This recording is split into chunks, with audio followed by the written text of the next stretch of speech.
Going on YouTube, it's your boy Rich the Resource, aka Rich Jack, and currently I am in the field.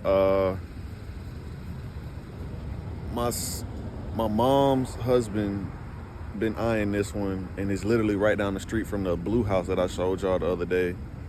So I just came to walk it and just show it, see what it really needs, lay some eyes on it. This house is small as shit.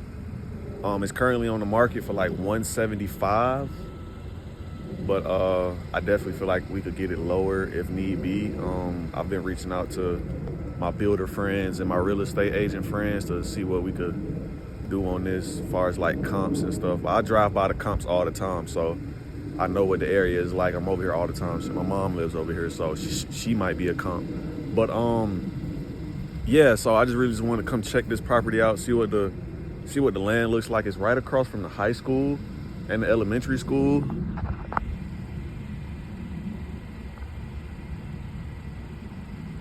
So this is a property. It's a very small house. A lot of these trees will have to come down for sure, like that big tree, this tree that's hanging over, and the tree in the back. But it's very small. Seems like no one's been living here. It's been on the market for almost 100 days. It's not that bad though. It's pretty outdated though, so I don't know if we could do like an extension. That'll probably be our best bet, to just add on to it and literally renovate the entire thing. It has a small shed in the back. Probably will knock that down.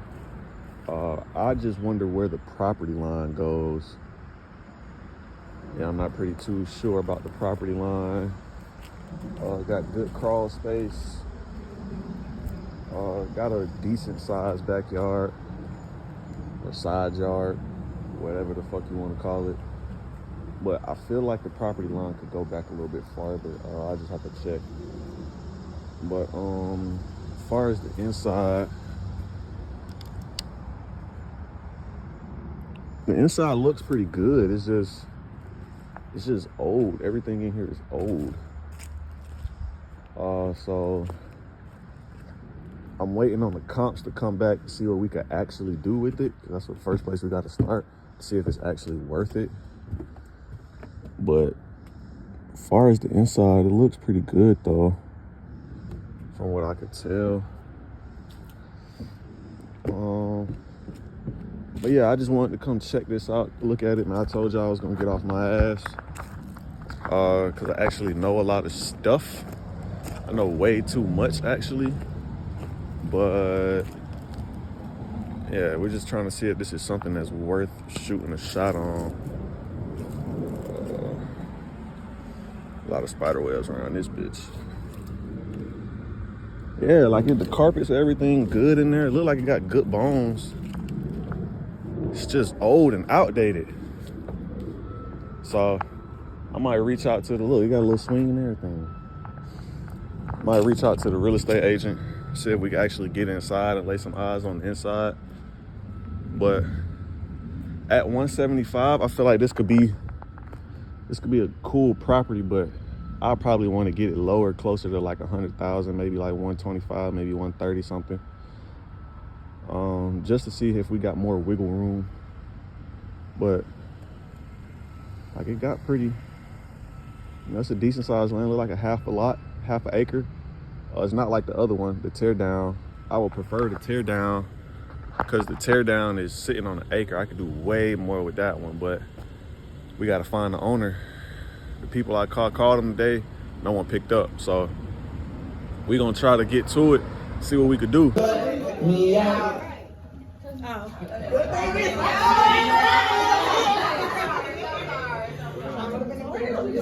I should probably turn on the flash. Okay, babe, time in 26.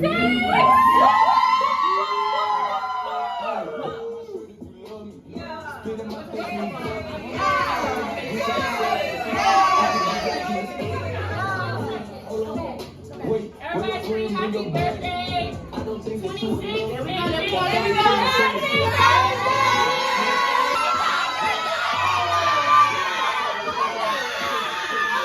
go.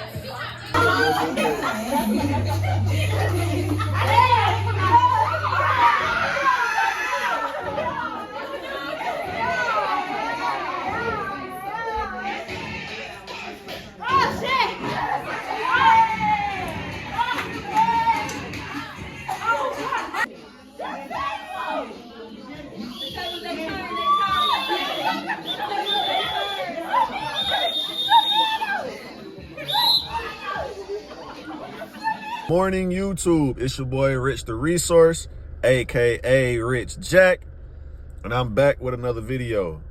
And I might have something different for y'all. Hopefully my guy will let me record. But today I am meeting up with Aman Patel, the owner of Vector Hospitality. They do an assortment of consulting, development, with hotels. So they develop hotels and things like that. So hopefully I have something very different so we could talk to a very wealthy individual. Me personally, I'm looking for him to be my mentor because he's kind of in a space that I want to get into, but I want to do multifamily. But today I might find the differences of why he do hotels instead. And yeah, I met this guy at CarMax when I was working at CarMax. He was selling his Tesla Y, the big boy model, to purchase the Cybertruck. And I think I'm parked right next to the Cybertruck now, because if I can remember correctly, he told me that he was gonna get it wrapped red, and this shit is fire right next to me. So yeah, I'm thinking I'm hoping this goes real good. This is probably the richest guy that I know so far. Yeah, he's doing real big numbers out here. He has a lot of hotels in the works right now. He builds a lot of AC hotels. He got them all around the country, mostly in the southeast, but he's doing great numbers, man. I did a lot of research with him yesterday, and they also have a position open. Hopefully I could swing that in there to get a position open, work directly with him to get an assistant job. That'd be fucking wonderful if I could do that. I'm like ecstatic right now. But right now I'm sitting in the parking lot. I'm like 30 minutes early. I'm gonna write down some questions so I can ask him. And hopefully he'll let me record and we can have a good conversation, because we've been trying to get this together for months now. Since I met him, he's a busy guy. So they're located, he's based out in Kennesaw, Georgia, so that works perfectly. I just took a drive up here 30 minutes early. I'm gonna jot down some notes, and then we're gonna get in there, and then we can hopefully have a conversation, and hopefully he'll let me get it on camera for y'all. But yeah, man, sometimes I'm just blessed to have I feel very blessed to have these opportunities jump in my lap sometimes, because it's so random. And I'm a very persistent guy. If you know me, any of my people that know me, I'm a very persistent, consistent guy. Like when I want something, I want to have a conversation with you, or if I want to get to it, or I want to do some business with you, I'm for sure gonna nag the shit out of you until you see that I'm so dead ass serious. But yeah, we're gonna get in here and we're gonna have a good conversation. I'm gonna check back in with y'all in a second. Beautiful that car is. Look how beautiful it is. That red hitting real nice off of that thing. Seen it and I was like, yeah, that's definitely his car. Yeah. It looks real good, man. Thank you. All right, so what questions you got? My first question is, how did you get started into the hospitality business? Well, I mean, I grew up in the hotel business.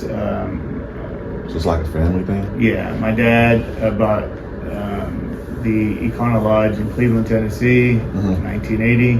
I was 5, so we had a house, but we went to the hotel every day because he owned and managed it. So we'd fold towels when I was 5, watching Saturday morning cartoons, and stripping rooms. We got older, made beds, and swept the parking lot. And when I got even older, I started cleaning the pool, did front desk and whatnot. So we grew up in the hotel business. We didn't want to do it in college. As most kids do. Yeah, because we're plunging toilets 2 in the morning and all that. So But so my brother did civil engineering at UT. I did biomedical engineering at Vanderbilt, pre-med. But then we both got back into the hotel business because we formed a management company. In the last 25 years, we built about 35 hotels. Do you see a difference between what your dad did and what you're doing? Yeah, he was owner operator. Okay, and we have a management company. Yeah. So back in when night auditor calls off, then my brother and I would have to go to the hotel and do front desk. And so we would be very hands on. And here we have a management company. We have regionals and whatnot. So we have general managers. We were the GM then. In my dad's property. So we have structure, and so we focus more on development and top line management. Right. So what did your first project teach you? If you could remember that all the way back. Yeah. So the first project, my father instilled a lot of hard work in us. So that my brother's a civil engineer, does not have a general contractor's license, and in Tennessee at that time you didn't have to. So then my brother, he was working here in Atlanta.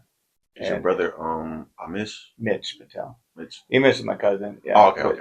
So Mitch, he's with Vision Hospitality Group, and my uncle called, said our comfort suite's doing well. Hilton came out with all suite product, Homewood Suites. So he goes, why don't you build it and manage it? So my brother moved from Atlanta back to Chattanooga. But he had approached my dad, saying, let's find someone to build it. And he goes, no, you got a civil engineering license. Here's a trailer. Live out of the trailer and build it. Right. So what we learned is it's not easy to build. The hotel opened up, but there's a lot of things that we could have done better because we're just learning our first hotel.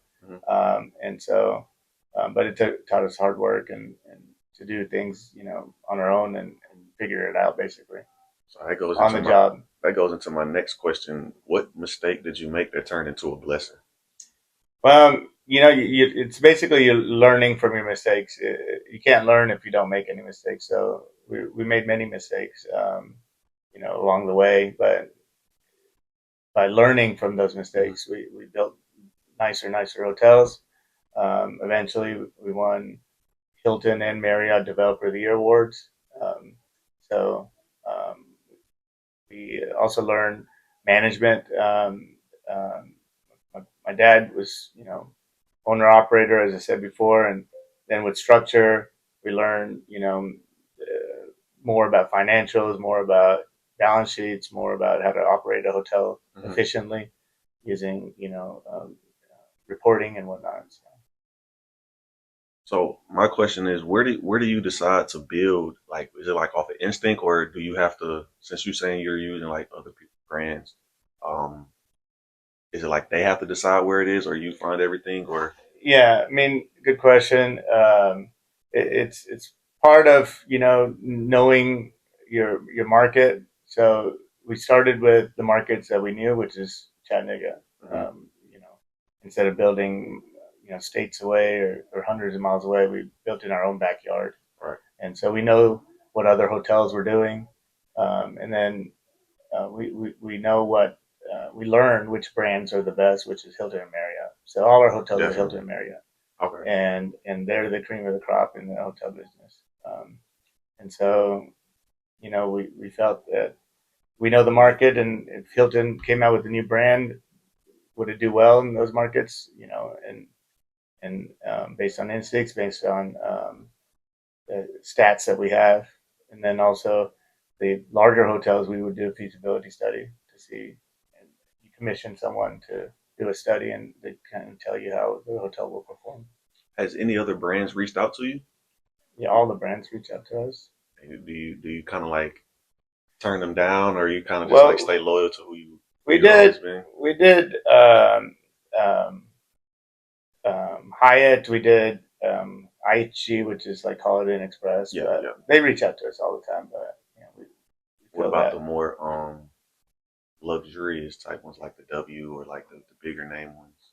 Yeah, I mean that's risk reward. Yeah. W's are expensive, high risk, but high reward. And Mhm. we feel that we just stay in our comfort zone, which Yeah, is that makes sense. yeah. That makes sense. So how do you go about raising capital? Like, how do you know who to reach out to, or is it kind of like always in the Rolodex, or Yeah, it's friends and family first. okay, Yeah, so most of people and then do. networking.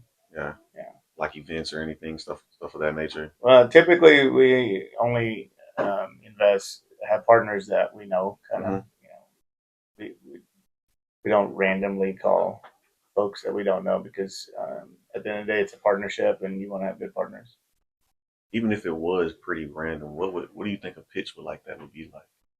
Well, I mean, we have an investment deck Uh, that has the project summary and performa and an outlook and all that, and so um, we would send that presentation deck out to prospective investors. okay, got you. Then there'd be a screening process. Who are you? And you know, Yeah, I got to get real deep into their yeah, past and everything. yeah, make sure they haven't sued the last four partners. You know, Yeah, yeah. no, that's pretty crazy if somebody's doing that. It's kind of like that's a vendetta if they're doing it multiple times. Um, if you had to start all over with the same exact knowledge that you have now, how would you go about it? I mean, the I would choose. I mean, we'd probably do the same thing. You know, we started with our same, the good brands, Hilton, Marriott, in our own markets and whatnot. But you know, times are different. Now people are building, lifestyle brands before lifestyle brands even exist. What So exactly is a lifestyle brand? lifestyle brand is more modern for the newer generation. Hmm. Um, so there's the interior design Kind of like the is Moxie. yeah, Okay, pretty much Moxie AC. It's more modern, contemporary yeah. design for the today's traveler. So when it comes to sourcing like the different vendor as far as like the construction, the interior design. Is that some like do you switch up the people or do Mhm. you keep them the same sometimes because you're doing more than one project? Well, I'm comfortable with like my architect.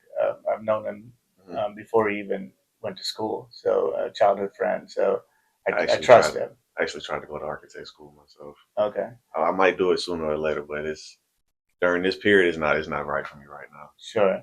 especially doing it online. So we use Elevate and for all our hotel deals, but like our interior design for every hotel is different. Some of them is based on have you done a Moxie before? Have you done a Tempo before? Hmm. And so I try to choose design firms that have done that type of brand in the past, and, as well as what's their final product, what's their last 4 or 5 projects look like. Is that something I would like? Is the hiring those people that's also in the budget as well, as far as like financing? Yeah, there's a project budget, Hmm. and there's a line item for all the different consultants, architect, interior design. You got to account for every expense that you're going to be incurring for Okay. the total project. So you remember when I told you that I wanted to get into multifamily? What do you think is the difference between multifamily and hotels? Well, I mean, big difference. I mean, hotels, are usually smaller in size than multifamily. Multifamily um, has, I guess, unlimited supply could show up. So, Hmm. in the market, you can have 20 different apartment buildings. Hmm. Where in the hotel space, Hilton, Marriott's, they'll and these brands will It's just protect. one building. Yeah, well, Yeah. and they'll protect you. Like, okay, we're Hilton would say, okay, I'm only going to allow one Hilton product per year Hmm. in this market, or one every other year, because we Hmm. want everybody to be successful. Right. Because they're in their best interest is all their products to be successful, whether it's 5 different owners. And so it's the sales is different. Obviously, we have reservation systems and walk-ins, in the apartment complex, you gotta do the backyard sales Right. and whatnot. Is it more of a how can I word this question? Say like if a new person was coming into the business, is it more of like a when they're vetting? As a developer, Yeah, as a developer, like do the brands Hilton, do they have yes, like a certain? yes, you You know what have I'm to, asking, correct? yeah, you Okay. have to get a. So if if you have never built a hotel, Hmm. Hilton and Marriott won't approve you to build certain brands, which is a certain level and up. You would have to go through a rigorous screening process with them before they award you the franchise. How long do you think that process will take? It depends on experience. Yeah. Yeah. So it kind of helped that your background was already, Yeah. So yeah, for you kind me, of grew up in it already. I've been in the hotel business for 25 years, so and I have a really good relationship with Hilton Marriott. Hmm. So um, for them, it was mainly the ownership was checked off and the experience, but do they like this site? Hmm. What's a common misconception about the hotel business? Misconception. It's not easy to operate. It's very difficult to um, develop and operate. So you have a beautiful building, but it takes a lot of work Hmm. to get there, and not everybody can do it.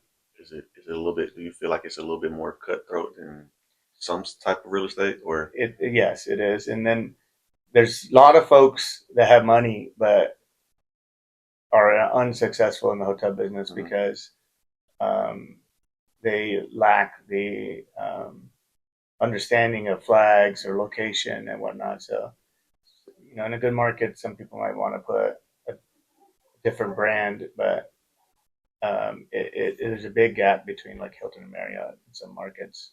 And Yeah. so if you build it not efficiently, they're Hmm. going to be in trouble. Yeah, I'm kind of going off. I'm not even going off of That's fine. these anymore. When it comes to like bidding for the land and stuff, does that look? Do you feel like that's a little bit more difficult? Yeah, I mean yeah, I 'Cause I know mean if you get a good piece of land, like you're not the only one that want that land. So exactly. So the seller has decisions to make. It's not always the highest price. It's who can close. mhm, And if you're in this business, there's a lot of times that someone will go under contract and waste 4 months of the seller's time and right. then don't close. What is a So you got to have a good track record of closing. That helps as well as the purchase price. mhm. What is a good closing like time period for hotels Usually on the best day? 60, 90 days due diligence Hmm. and then 30 days to close. About 4 months. Yeah, 3 to 4 months. Yeah, that's not bad at all. I'm thinking it was way longer than that. It could be. Yeah. Like one of mine, it took 5 months to close. Okay. That's still But not bad. yeah, the due diligence, there's a lot going. You have to make sure the land is suited to build, the zoning, that the city or county will let you build a hotel, and there's just a lot of due diligence process. The title clean. Gotcha, gotcha. I mean, and from what I'm hearing, it sounds like it's differences when it comes to like that and multifamily, but I kind of feel like hotel sounds like it's a little. I don't know if it's easier, but less stressful in a way. Yeah, I mean, Cause I have some friends that they just got their first couple apartments buildings and they're having a rough time. They had a rough time raising capital. They're reaching out to random people all the time. It's a little different, but yeah, I mean evictions and all that. yeah, you got to deal with a lot of different Yeah, things. yeah, and then there's a lot of appliances and maintenance, and if you have just like 4 or 5 apartments, then the cost per unit is higher than having 200 units, and Yeah, so um, it's each development's unique, but you can make money in 3 apartments or 300, but it yeah. depends on all the different metrics. I'm drawing a blank on questions here. So how do you define this success? How do you define this success? Well, I mean, for me, our company, Back to Culture, if our employees are happy, then our guests will be happy. And if our guests are happy, then the hotel's doing well, and then our partners will be happy. So Mhm. if our employees are happy, we As long almost as see it. everybody's happy. Yeah, if they're happy, then at the end of the day, it's a business. Mhm. So I have partners to report to, but usually if the employees and guests are happy, the hotel will make What does a day to day look like? money. Well, with Vector, we got a lot going on, so it's every day is different. Mhm. It could be raising capital. It could be going under contract for land. It could be conference calls with different projects.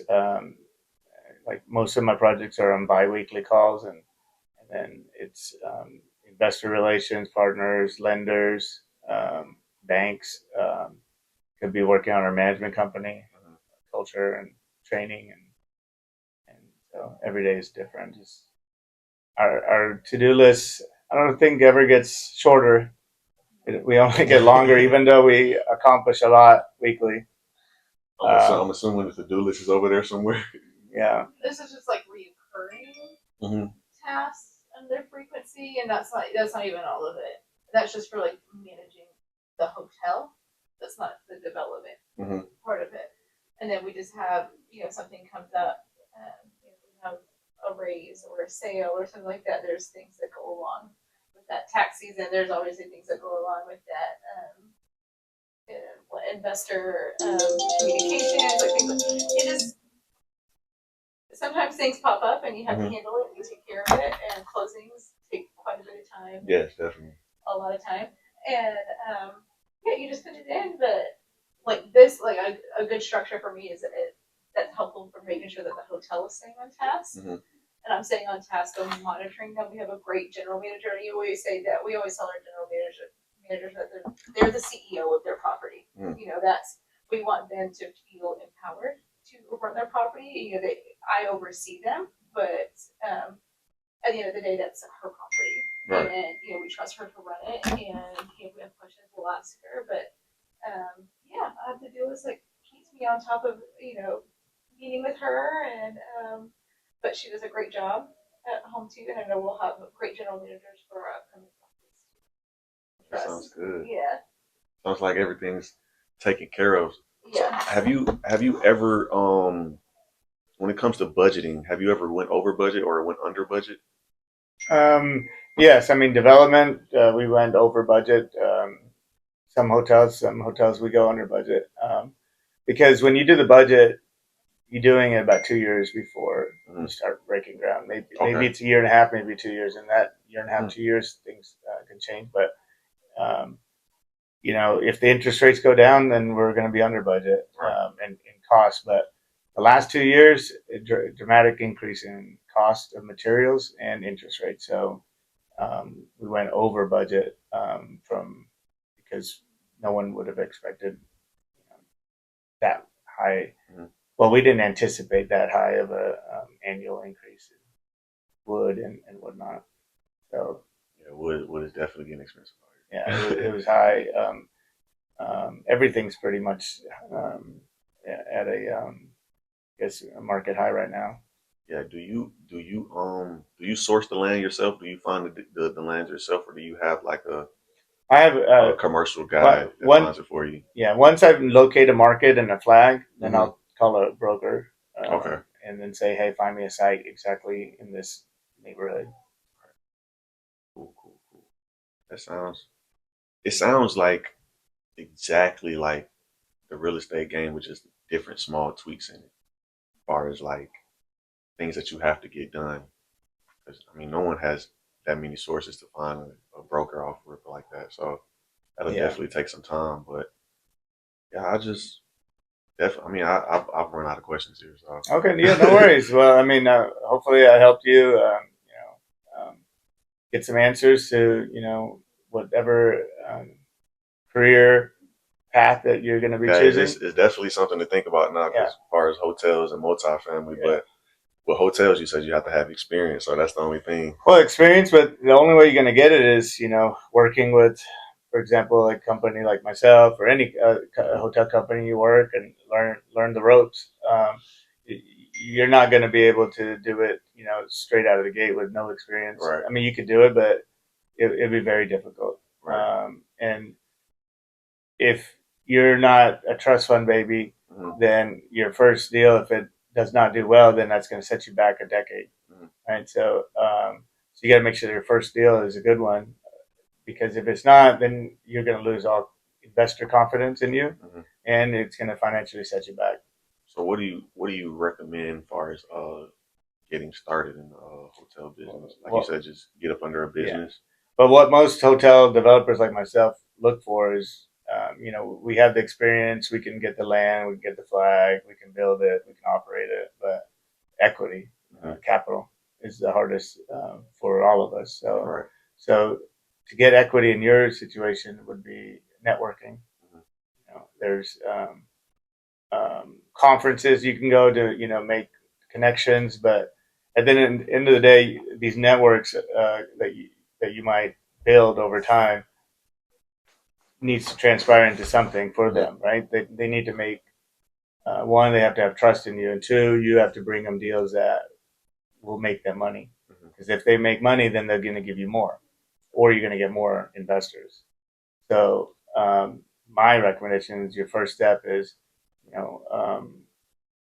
investing in others, right? So what you can do is, like let's say me, myself, and like two other folks, you can raise some money and say, look, reach out to like 100 people and say, hey, we're going to invest in 3 people.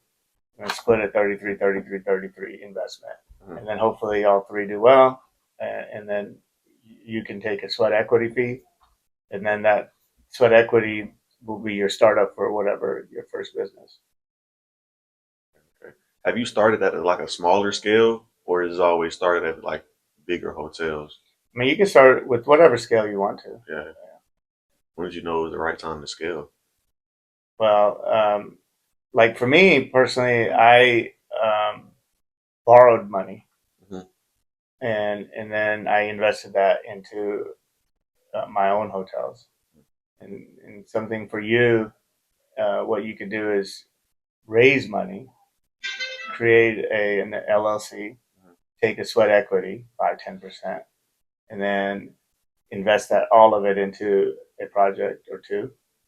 And then in a couple of years, that sweat equity of yours, let's say you raise $1 million, 100,000 of it is your sweat equity. That 100 turns into, let's say if we sell the hotel, it turns into 250. Now you have 250 cash or your equity, and then keep on recycling it. Have you ever thought about creating your own brand of hotels? No. Would it feel like it'd be a little bit harder? Yeah, I mean, you got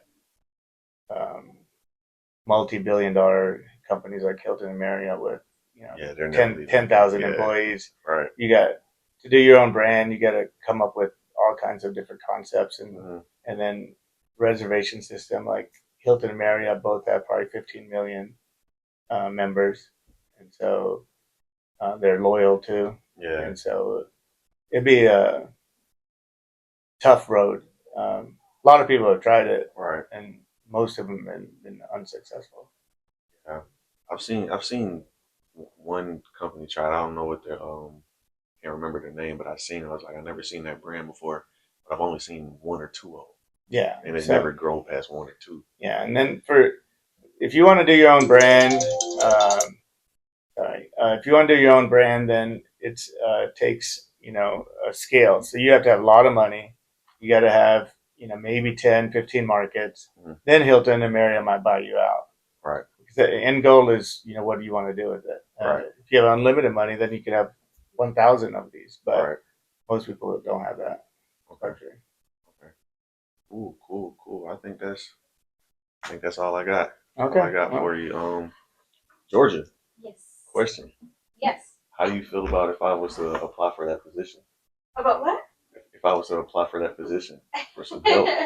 That is a joint decision between Amon and myself. But I'm thinking about doing it. I seen it yesterday. I was like, It's oh, hourly. Yes, it's that's hourly. fine with me. Yeah, it's hourly. And you know, you would meet with myself in Georgia maybe a couple of days a week, and then we unleash you to finish it. And then as you finish it, you would maybe give it at the end of each day.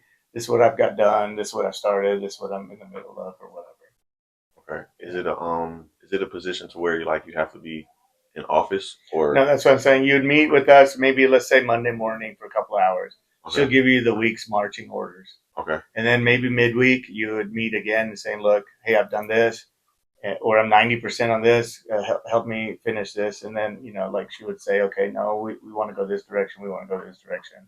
Okay. And so, Or things have come up during the week, like I said, like if we had a long closing or something like that, where there's stuff that comes all day or kind of randomly, that just send it to you, and yeah. like we need this done by X time.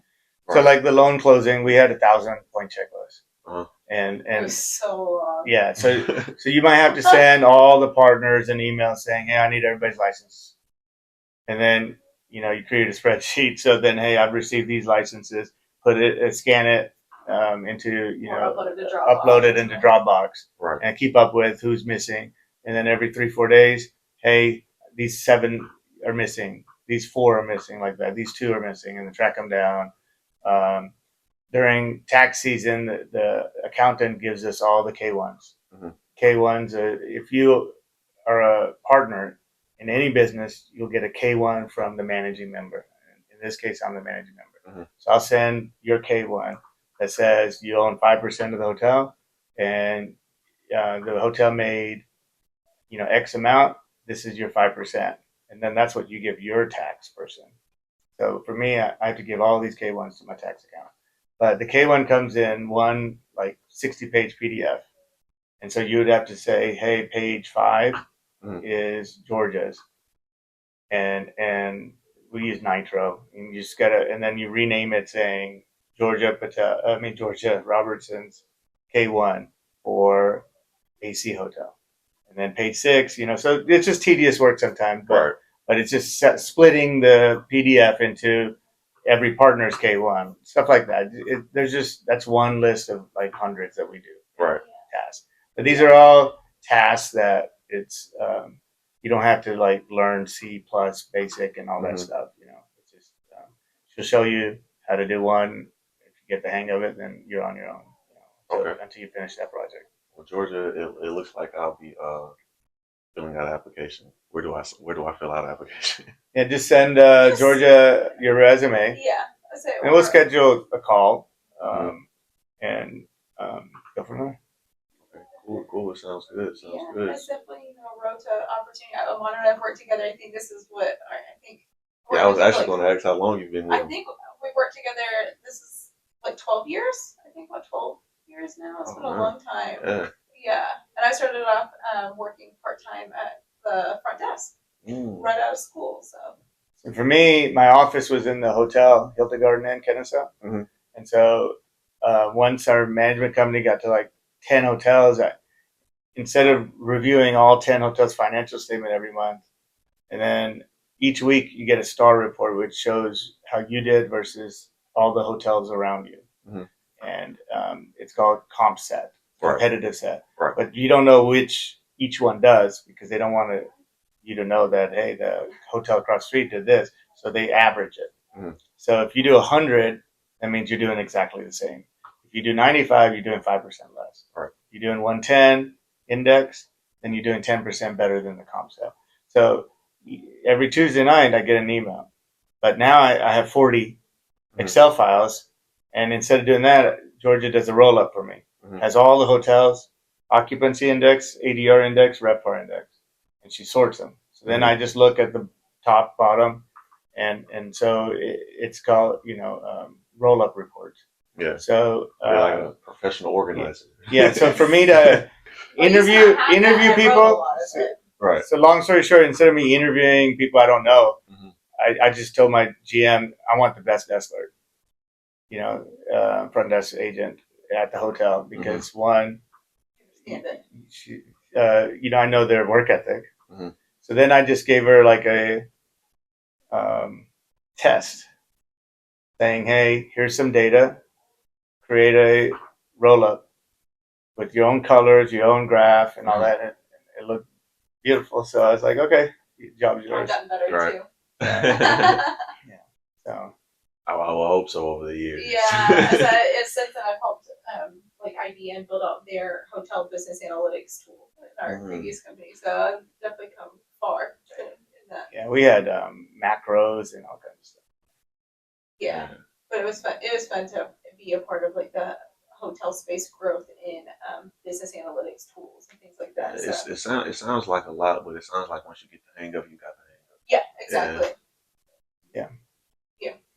Yeah, and so like the financial statement, one task would be, as the financial statements are done, you look through it and it has actual and budget, and if it's equal, then we move on. But if actual was 1,000, budget was 500, then what you do is you double click 1,000 and it'll show you the categories, The breakdown. a breakdown, and then you can say, hey Georgia, we're 500 over in landscaping, and it was because we had flowers, fall flowers that took a big hit, and so and then we will decide saying, hey, fall flower, if it's twice a year flowers, do we want a big hit 2 times a year, or do we spread it out?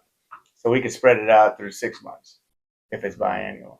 Okay. And stuff like that. So it could be just moving numbers around, or it could be, hey, we were just over.